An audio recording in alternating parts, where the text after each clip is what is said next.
Oh, there's speedruns in the way. Hold on, let me go into here. Okay. Hello. This is Mousy.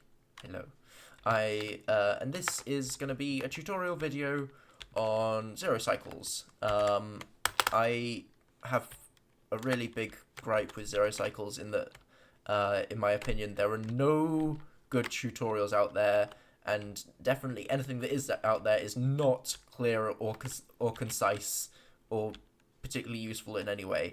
And I have no patience for learning things, so if my only resource is a 2-year-old 45-minute video that painstakingly goes over all the theory of zero cycles, yeah, I can't do that.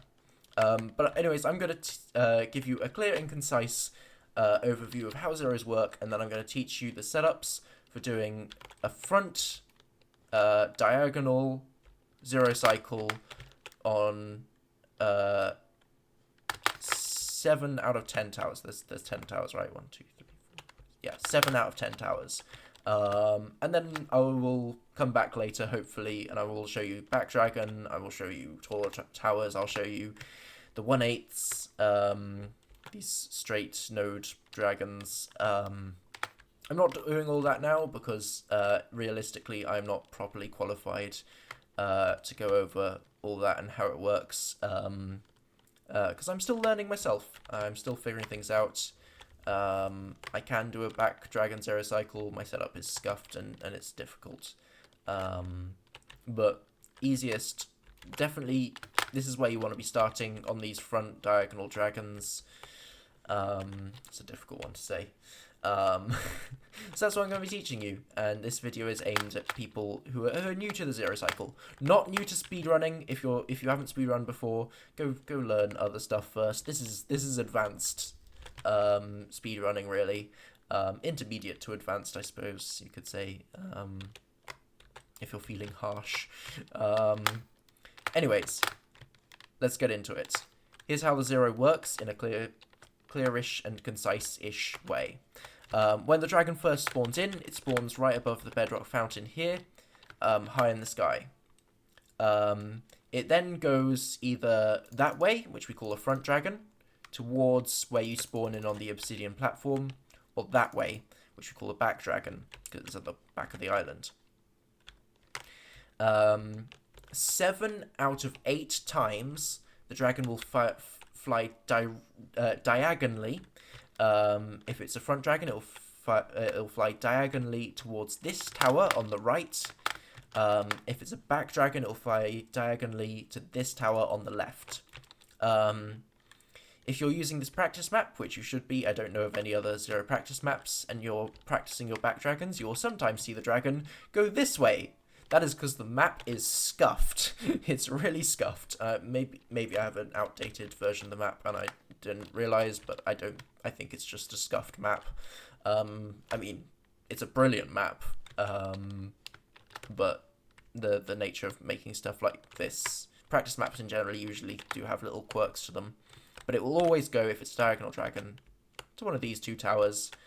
And then, yeah, one out of 8 times, it will instead fly straight to this tower or that tower at the back. And that's why we call it a 1/8 dragon, because it only happens 1 in 8 times. And after flying in that direction, it has a specific block in the sky that it flies around. It will circle around that block. And that allows us to build up from the top of the tower. Yeah, I haven't built too much out, and make, a setup in the sky where we can blow up beds to deal damage to the dragon. It's got to be high enough up that it doesn't explode this crystal, but able to kill the dragon as it's circling down. There's a random element to it. After so long, the dragon will stop circling this block and fly away and continue with its normal pathing, and the point at which it flies away is random each time. So it will always have a specific node, a specific height that it has to get, like, within 10 blocks of, before it flies away. And that will also depend on the height of the tower that it's circling above. which is why for each tower you've got to go to different heights. And there's an ideal height to go to, which gives you the best chance of the dragon not flying away while you're zero cycling it. And then there are some backup heights you can go to instead, which give a higher chance that the dragon will fly away, but it's an easier setup, and I will go through all of that. That's kind of the basics. That's all you need to know of the sort of theory behind it. To recap, dragon spawns in, either goes that way or that way, and then in the direction it goes, either goes diagonally, or 1 out of 8 times it will go straight instead. And when you're starting out, you're really hoping for that front dragon with the diagonal setup here. Cool. Okay, and then I have 3 videos lined up that are going to go over all the different setups you need to do on all of these 7 towers in order to hit your first zero cycle and learn how it all works. Good luck. Good luck. It's a tough one, this one. This is yeah, I think probably undoubtedly the most difficult thing to learn in all of speedrunning, but highly worth it. Highly worth it. If you've already learned everything else, start on this now. It'll take you many months to learn. You can do it. I believe in you. You're more than welcome to ask me questions in the comments of the video, wherever else you find me. I'm happy to help.